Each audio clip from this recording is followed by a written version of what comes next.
Welcome to Pathansar chemistry class. Today we'll study thermodynamics. In particular we'll discuss basic concepts regarding BSc third year thermodynamics. Myself A.K. Pathan from Adarsh College Hingoli. So today's topic is thermodynamics, basic concepts. Now what is the definition of thermodynamics? The definition is the study of flow of heat or any other form of energy. Okay, so it is about flow of heat or any other form of energy into the system or out of the system. Now system may absorb heat energy or evolve, okay, and system undergoes a physical change or chemical change, then that is called as thermodynamics. Okay, so for example, when ice melts, now what happens? It undergoes physical transformation. Ice changes to water. Okay, so water is a liquid, ice is a solid water. So when ice changes to water, it absorbs heat.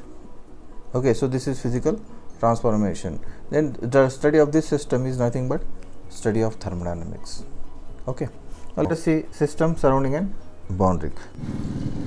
See, what is system? So the system is anything, any substance, any part of the universe which is under thermodynamic study. That means you are studying its thermodynamic parameters like temperature, pressure, volume, composition, its enthalpy, okay, enthalpy change, entropy change, or free energy change, or work function change, whatever thermodynamics parameter. If you are studying thermodynamic parameters, then that part of universe is called as system, and the remaining portion is known as surrounding. Okay, and the surface which separates system from surrounding is called as boundary. Okay, the surface which separates system from surrounding is called as boundary.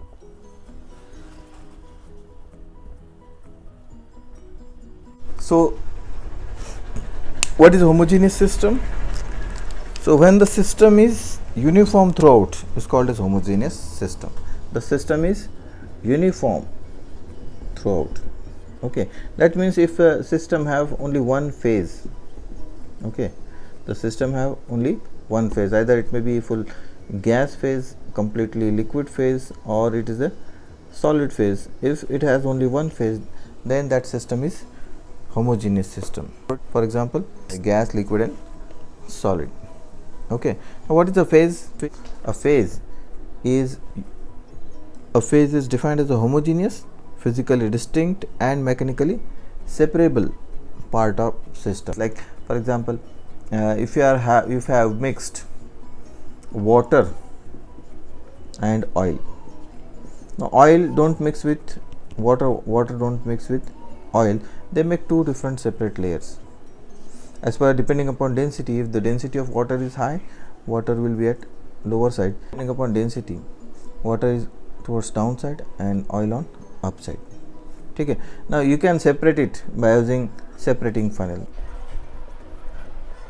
If you have separating funnel, you can separate it. Now how is a separating funnel? Separating funnel looks like this. Okay, now when you pour this mixture of oil and water, you will see that there is a clear and distinct boundary between oil layer and water layer. Okay, so this water is one phase, oil is another phase. Oil is another phase, water is one phase, first phase. Okay, so water is homogeneous in nature. It have separate distinct boundary between oil and water, and you can separate it mechanically. That means you can separate it by using any mechanical method, for example by using separating funnel. Now let us go for the heterogeneous system. Okay, see, heterogeneous system. A heterogeneous system is the one which contains two or more phases. For example, decomposition of calcium carbonate. So calcium carbonate decomposes to carbon dioxide and calcium oxide. Now calcium oxide is a solid, carbon dioxide is a gas, and calcium carbonate is again a solid. So it have three different phases at a time. Therefore it is a heterogeneous system.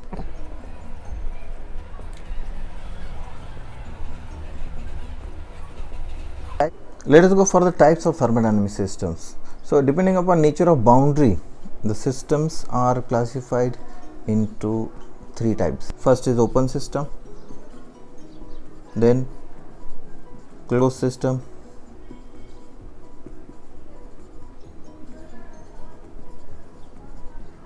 and then isolated system.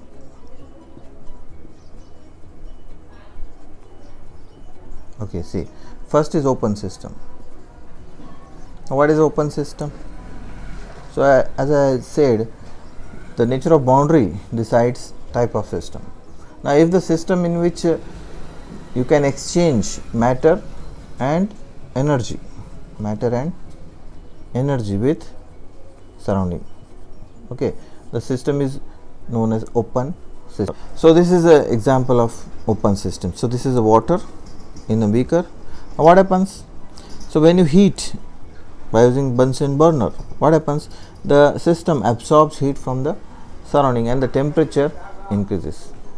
What happens? Temperature increases and the vapor is formed. The vapor escapes to the surrounding. That means it can exchange matter as well as energy with the surrounding. Okay, so when you keep it aside on the table, what happens?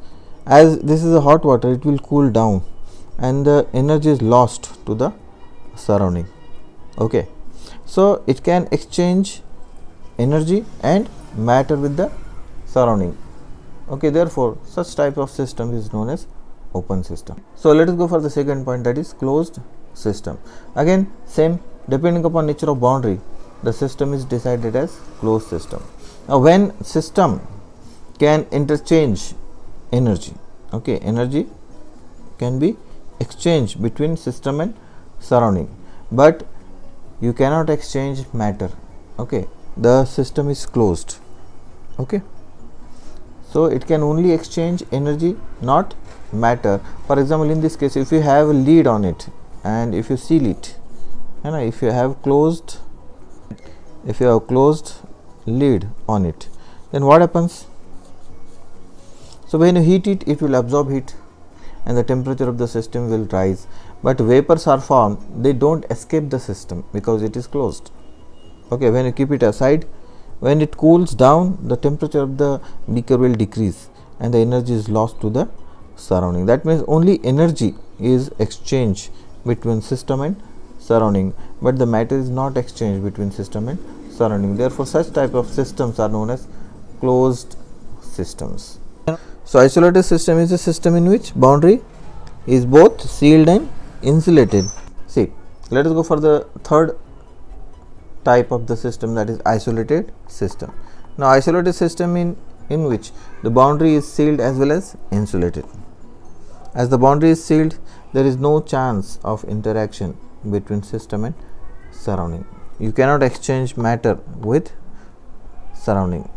Okay, so in isolated system, you cannot transfer matter from system or to surrounding or from surrounding to the system, nor energy can be transferred from system to the surrounding or surrounding to the system. Okay, so therefore the net total energy of the system remains constant. So this is isolated system. Okay, so what is intensive property? The property which does not depend upon amount of system present in the system, then that property is known as intensive property. For example, temperature, pressure, density, concentration.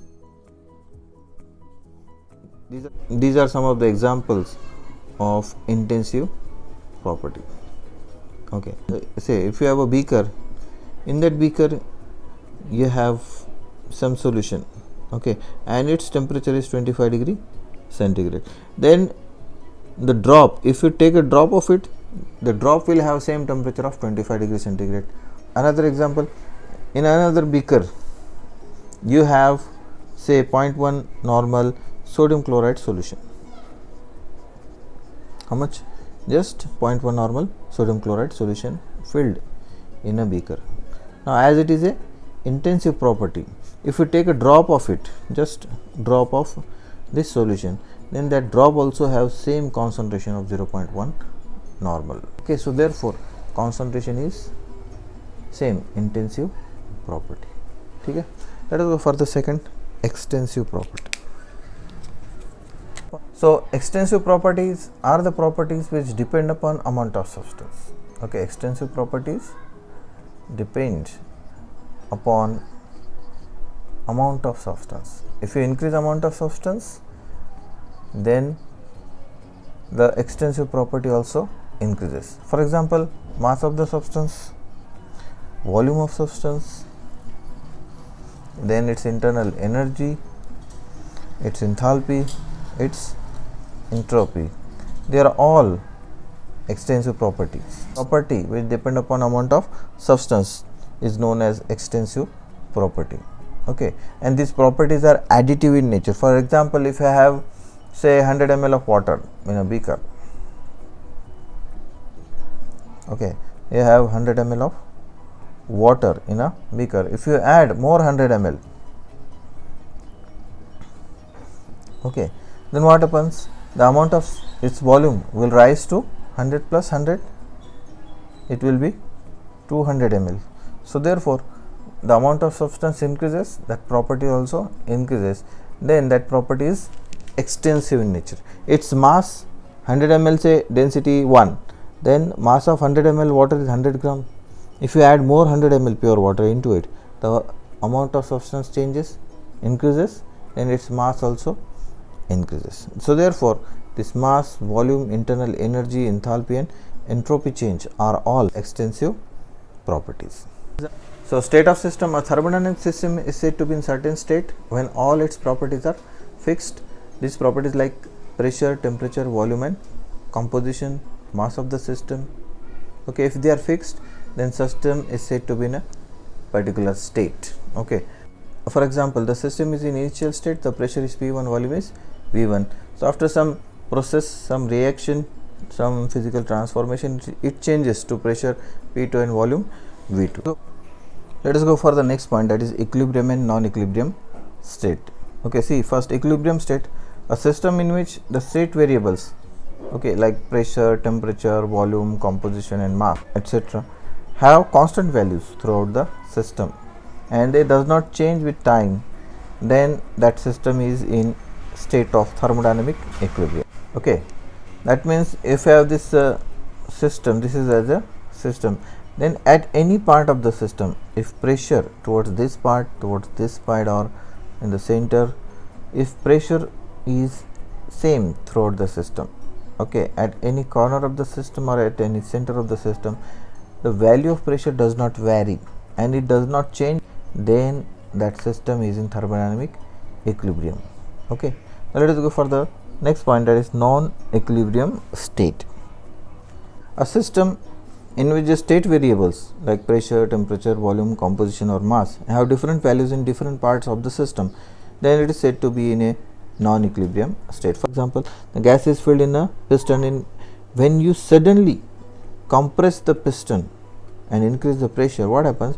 The gas around the piston is having high temperature and high pressure, but the gas at the bottom side will not be affected suddenly due to increase in the pressure at piston side. So therefore, the pressure of this side will be normal.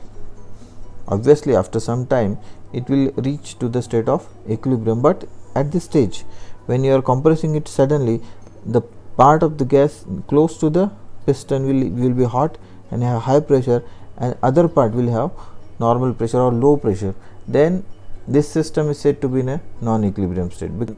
Let us go for the next point, thermodynamic processes. What is process? So when a thermodynamic system changes from one state to another state, then the operation is called as process of the system. So there are different types of processes. First is isothermal process. Okay, isothermal process. Now what is it? As per its name, iso means same, thermal means temperature. When the process changes from one state to another state, and throughout the process, if temperature is constant, the process in which the temperature remains constant, temperature remains fixed throughout the process, then that process is known as isothermal process. Okay, for isothermal process the change in temperature is 0, and as the change in temperature is 0, its internal energy change will also 0, that is delta U will be 0.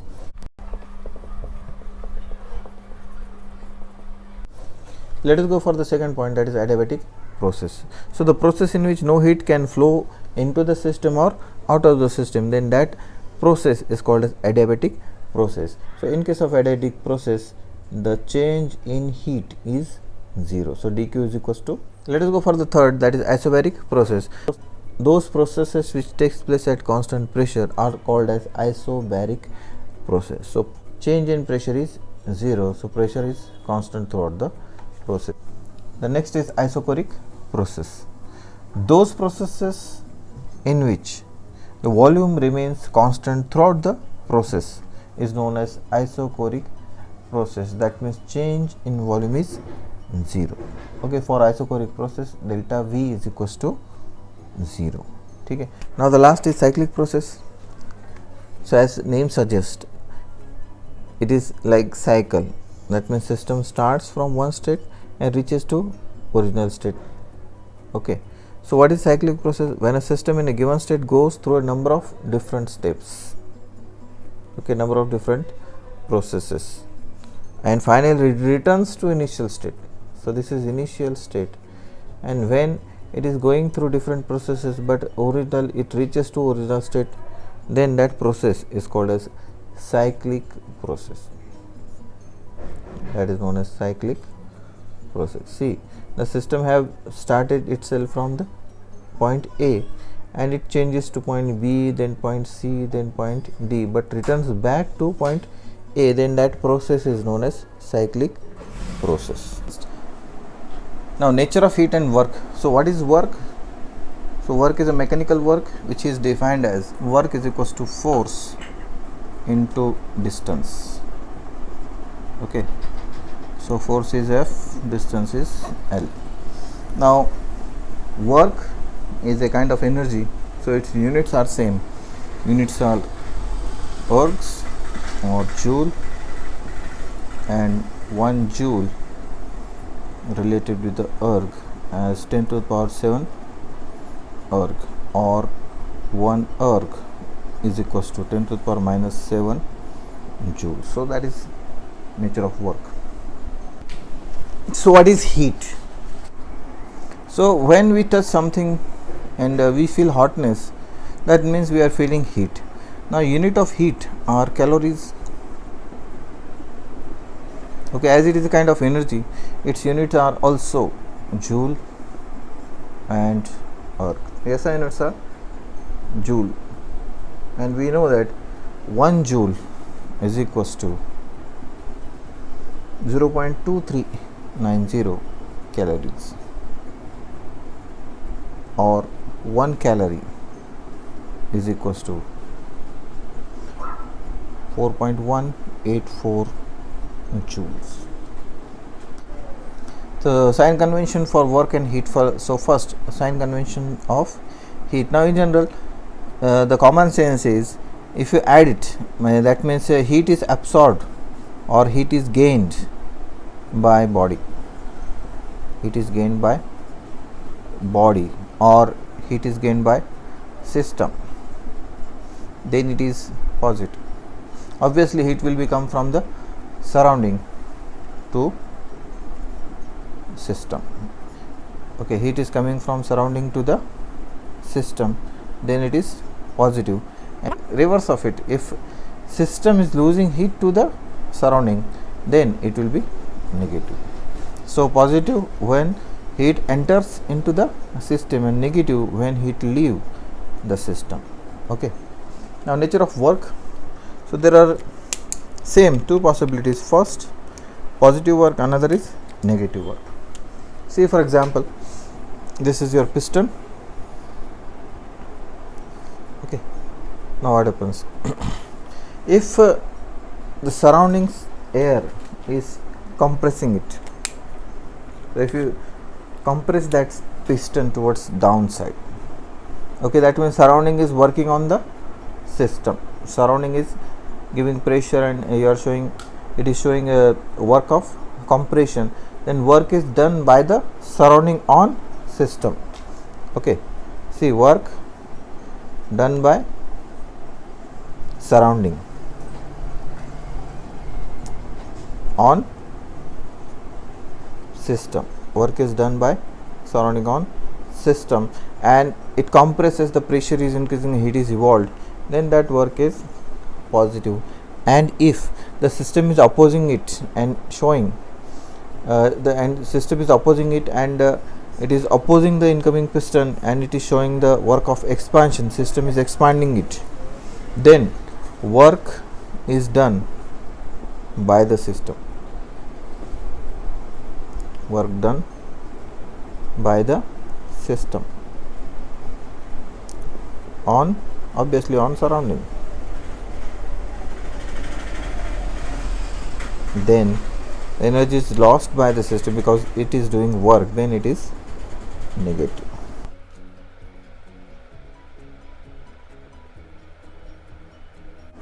Okay, next point is pressure volume type of work. It is given by equation W is equals to P into delta V. This P is a pressure and delta V is change in volume, is change in volume. Now if work is done by the system, okay, and the system is expanding, then it is negative.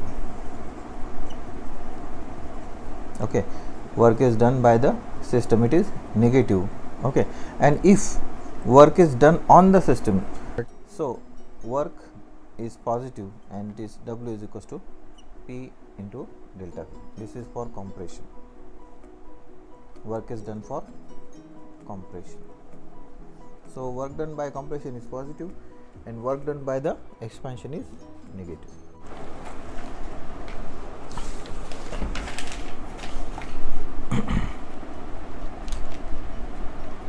Okay, now see,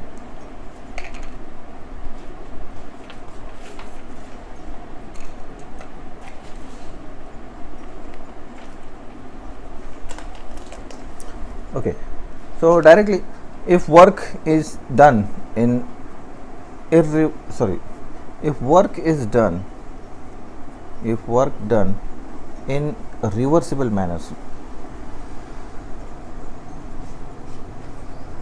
okay, work done is, if work is done in reversible and isothermal condition,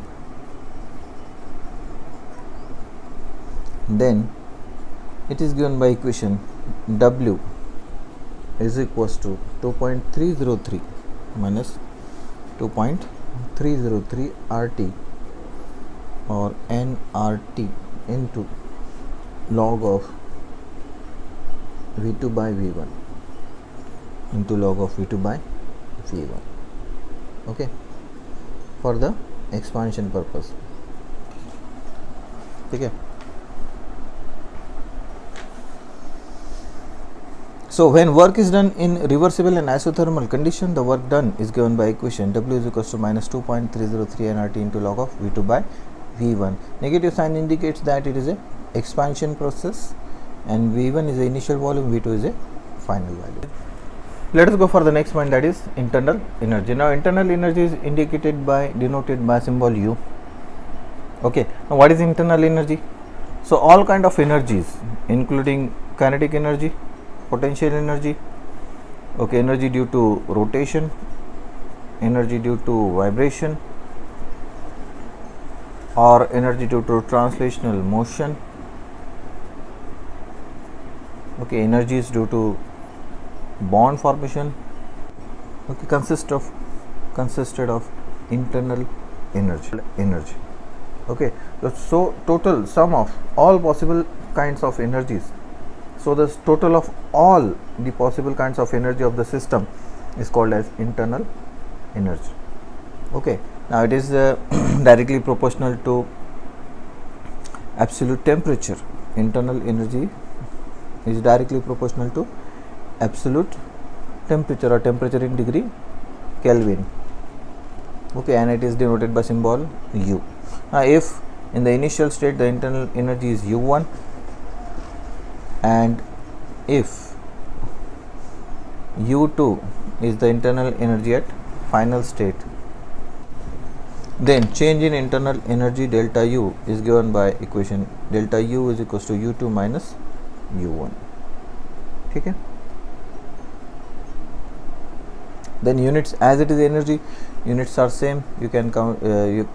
Units are joule, ergs, calories. Now next point is first law of thermodynamics. First law of thermodynamics. Now what is it? Okay, so as per statement, the total energy of a isolated system remains constant. Okay, though it may change from one state to another state. Okay, or mathematically you can write first law of thermodynamics as delta U is equals to Q plus W, or delta U is equals to Q minus W. Okay, now if work is done on the system, then W is positive. Okay, and if work is done by the system, then W is negative. Okay, so both the statements are correct. You can write delta is equals to Q plus W or delta U is equals to Q minus W, depending upon whether the system is doing work or the surrounding is doing work. Okay, if the surrounding is doing work, then it is positive. If the system is doing work, then it is negative. Okay, so that is in brief first law of thermodynamics. So now the next point is enthalpy of the system. Now enthalpy is denoted by symbol capital H. That is also known as heat content of the system.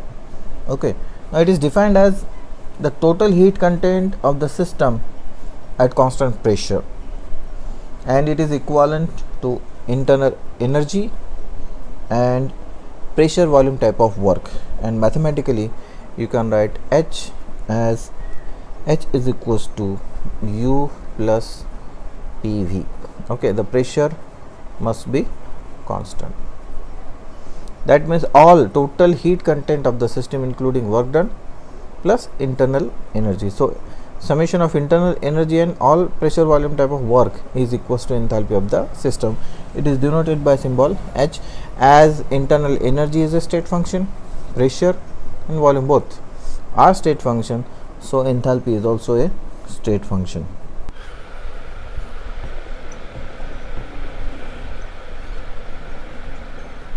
Okay, next point is molar heat capacity. Now if you have say 1 mole of substance, okay, then you are providing heat to it, you are heating it. Say its temperature is 14 degree centigrade. Now you raise its temperature from 14 degree centigrade to 15 degree centigrade, then amount of heat absorbed or amount of heat required to raise the temperature of the system. Remember, this is just a 1 mole of substance. Okay, so amount of heat required to increase the temperature of 1 mole of substance by 1 Kelvin, that heat is known as molar heat capacity, and it is given by equation C is equals to dQ by dt, is the ratio of heat to temperature. Of two different types of heat capacities, one heat capacity at constant pressure,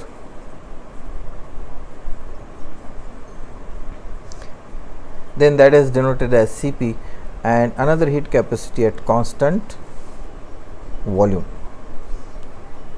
that is Cv, and we know that it is Cp minus Cv is equals to R.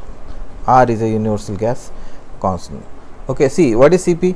So molar heat capacity or Cp of system is defined as amount of heat required to raise the temperature of 1 mole of substance by 1 degree Kelvin at constant pressure, so Cp, and the amount of heat required to raise the temperature of the system, 1 mole of system, by 1 degree Kelvin at constant volume, then that is called as Cv.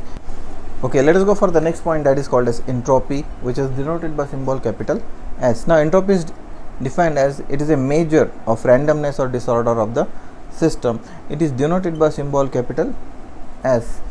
if the initial entropy of the system is S1 and final entropy of the system is S2, then change in entropy delta S is equals to S2 minus S1. As it is a state function, you can write delta S is equals to S2 minus S1, or delta S is equals to Q divided by T, or Q is equals to T into delta S.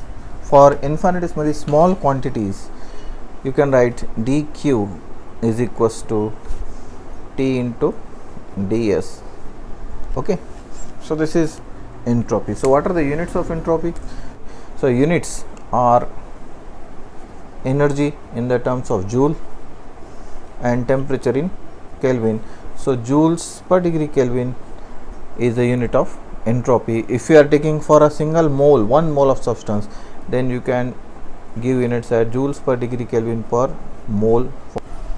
The entropy is also measured in entropy unit as 1 EU, which is equals to calories per degree Kelvin per mole, or unit as, instead of calories, 4.184 joule per degree Kelvin per mole. Okay, so that is all about basics of thermodynamics. Okay, so subscribe my channel, like this video, then comment